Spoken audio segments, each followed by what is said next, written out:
Hey folks, it's Lindsey Hudson with SPS back in the building over at Global Tech Academy in Ypsilanti. Sitting right here with one of the members of DeFi, great mentoring program, but also we're at the satellite basketball camp. Mr. Anthony Strickland, how you doing, man? So nice to meet you, sir. Good, Nice good, to see good. Hey, you too, man. Got some great things going on up here in the city of Ypsilanti. Talk about what has us here today. What you got going on? Well, Ypsilanti is my hometown, but Just move this mic a little closer. You good though? Yep, go ahead. Ypsilanti is my hometown, but if you're from Ypsilanti, you know it's two different. Well, when I was coming up, it was two different communities. So I grew up in the Willow Run community. So where the school is, right next door, it used to be a high school. That's where I grew up. I went to Henry Ford Elementary and Willow Run Community Schools. I went to Cheney Academy. I went to the middle school when they made it a middle school, and then I went to Willow Run High School all the way up until 11th grade. We wound up losing our crib out here in Ypsi, and I wound up moving to Inkster. Oh, wow. So I just was out there, and I wound up going to Robichaud High School, finishing out my basketball playing career there with Coach Crump. And that's kind of, well, I left off from, I went off into that tangent, but that's what got us back here. I've been here my whole life. Even though I graduated from Robichaud, got some roots out there in Inkster now. This your home soil right This is where I started at. This is where all my friends, my longtime friends, that's family now, they all here.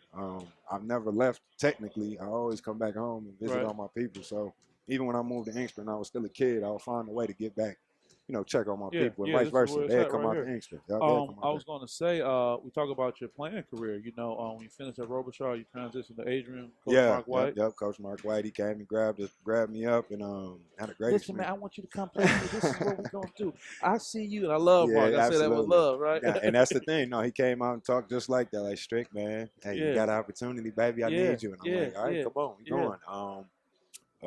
After I went to Adrian, I did a year out there, had a good time, great experience, but I just felt like it wasn't for me. And I really didn't do anything out at Adrian to make it like, to make me stand out, to be like, hey, shoot him to Division I. You know what I'm saying? But I had it in my brain. My sister went to Michigan State at the time. As soon as I told her I was done with school, she thought I wasn't going back to school. So she was like, no, come up here to Michigan State. Start working out, you know, keep yourself going. I went up there for like 3 months, met Coach Mark Montgomery. He coaching at NIU now. He used to let me come to the open gyms and just run and hoop. I got myself together, and then I just came back to the crib and literally like went into transferring the day. That's what it was called at Eastern. I just did transferring the day, went to school as a regular student, and just went to the tryouts. Dunked on a couple people. Killed him in the trial. You put it on him like that in the trial? Like, they're like, who is that? Nah, for real. That's really how it happened. I went to the tryout like everybody else, a bunch of people, dunked on a couple people. Coach Ramsey, who's the head coach at Ypsi High School now. He was the head coach at Eastern at the time and was like, nah, come back tomorrow, man. And then when I came back tomorrow, it just became stay here. They never tell you. They just keep telling you to come back around. Just telling me to keep coming back. No, keep coming back this week. I wasn't on scholarship. I wasn't recruited. I wasn't getting none of the gear yet. He was like, man, keep coming back. Keep coming back the next time. So just hearing it from the head coach, though, that's what I knew was for real. You know what I'm saying? I started coming every day. By the end of the season, I was one of the team. And the crazy thing about the story is he wound up getting fired. Right as I worked my rapport up with him.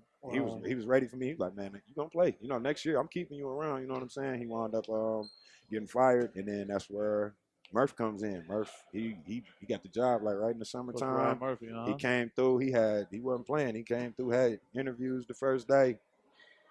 A couple people that was on scholarship didn't stay. You know what I'm saying? When he came in there, and he sat me down and was like, how'd you feel when you knew that transition was coming and you had to sit down with the new coach and whatnot? Man, I started calling my sister again. I was trying to figure out where. What's your sister name? Antonice. Her name's Antonice. She Strickland. gives you wisdom and support. Absolutely. That's my older sister. She been like my big homie. My mom passed away when I was like in the 7th grade.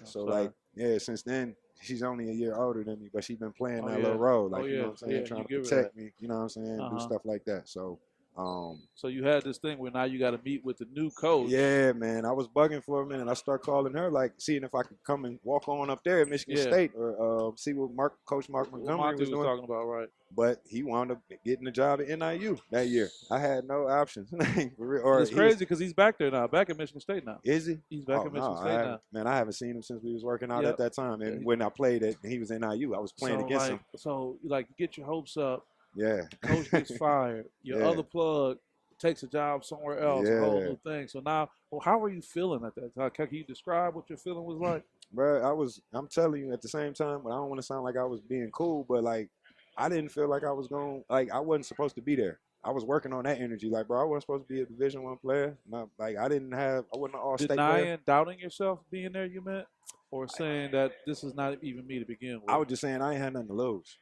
That's what I meant. Like, it was more like, bro, I wasn't getting recruited here anyway. So anything that I get here is I'm up still. I wasn't losing. You know what I'm saying? So even if I would just walked on and was on practice team and I got me a sweatshirt, I won because came up. Ain't nobody recruit me to come here. I just walked in and made my own decision. Right. You know what I'm saying? So that gave you a level of relaxation, if you will, in the interview. You said, "I'm with Coach Murphy's no joke." I can only imagine what it was like sitting across from him. Nah, he wasn't playing with me. Kept it real. He like, man, was he familiar with you in any way? Nah, I had no name. That's what I said. Bro, I skipped this part of my story. I was 5'9" until my junior year. I'm thinking you looking like this. Nah, bro, that happened overnight. It's people from my neighborhood right now that still see me. What's your size and weight about right now? I'm like 6'5", like 220. That's what I was in college. I'm thinking that you sitting that guy. No. I was a late bloomer like Anthony Davis. Like, wow. I just wasn't as extreme. But no, I was chubby, 5'9". I just used to could shoot. I promise you. If you ask anybody in the neighborhood, they'd be like, nah, man. He could shoot. You left him open, and he was in. I know he's made the team, but I wasn't no standout. I was just a catch-and-shoot guy. I wasn't really playing. And then I grew, I was always working on my game. When I got to Robichaud, I grew, but Crump was my first coach to actually, be like, I like your mentality. I'm finna give you a chance type stuff. When I was at Willow Run, I had the same mentality.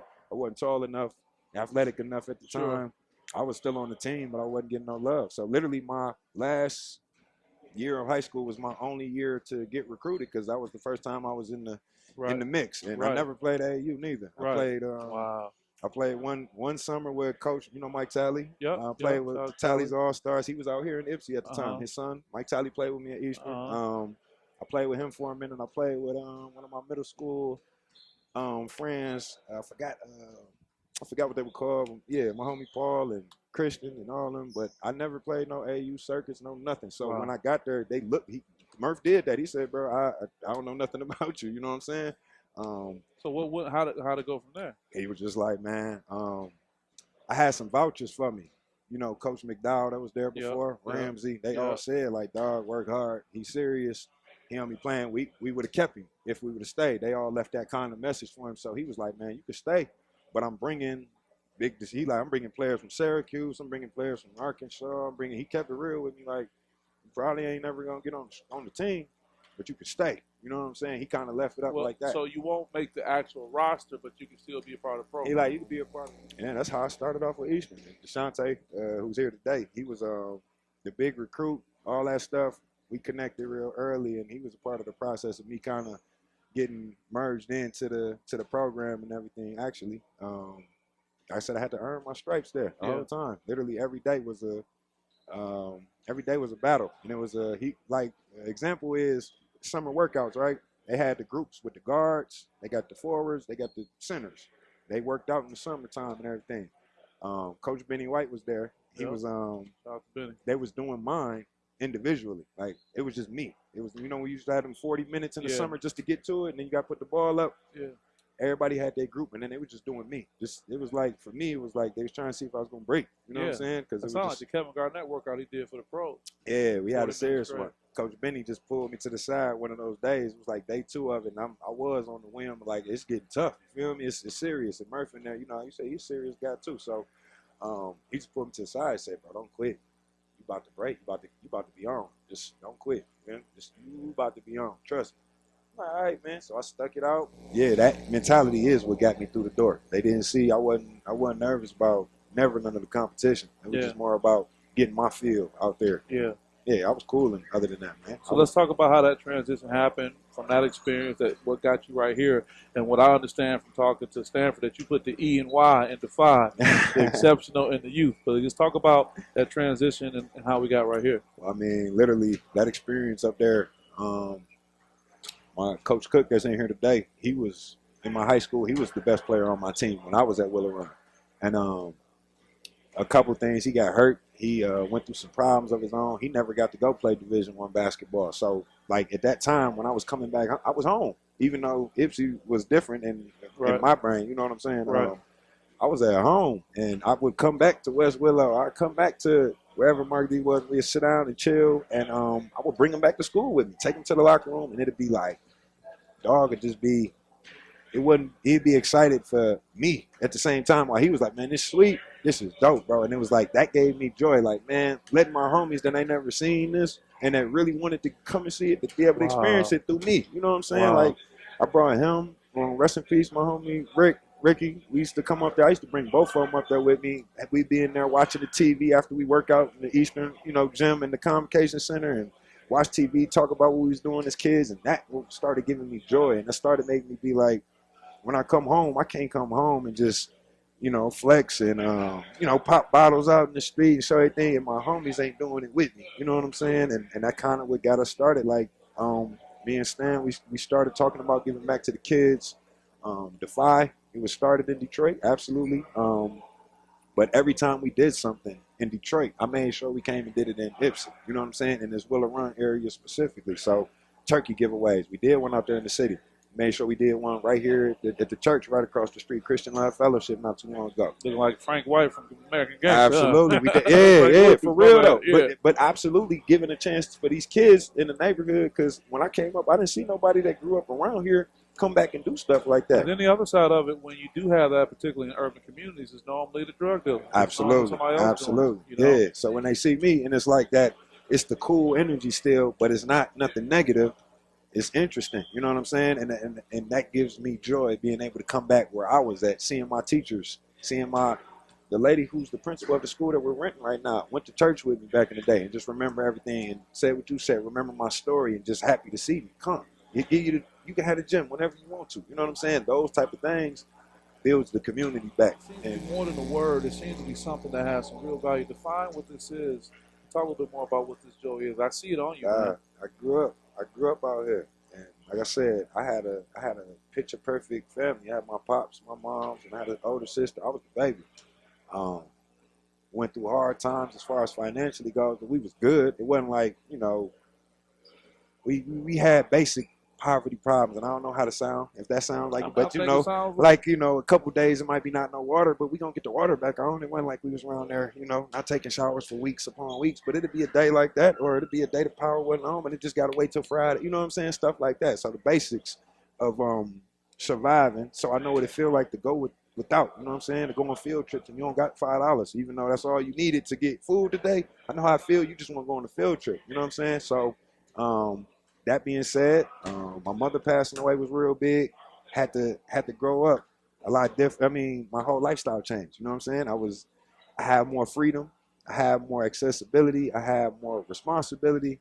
And I just I wasn't in a good space. Like, as far as my mental, I wasn't. I was traumatized. You lost an immediate caregiver. Absolutely. So when I went to the little hole, basketball was kind of my outlet. Would you say joy? It's more like the joy is me trying to find the next me. You know what I'm saying? Where it's like, if I had somebody to kind of either, not even big homie me or, big bro me or anything, but just somebody I could look at from a distance, where it was like, nah, I want to be like that, or I want to see what they're doing, and I want to be able to associate with those people. That's all I wanted. You know what I'm saying? So when I see these kids and they come up and they like, yo, the first thing they're going to say, oh, you tall, man. How tall are you? You ever play basketball? You can tell them your story. I'm going to tell them my story, bro. I'm right from here. I used to go here. You know what I'm saying? I might know your people. And you street certified, because, when they go check in and other people are co-signing, that's huge. Absolutely. So.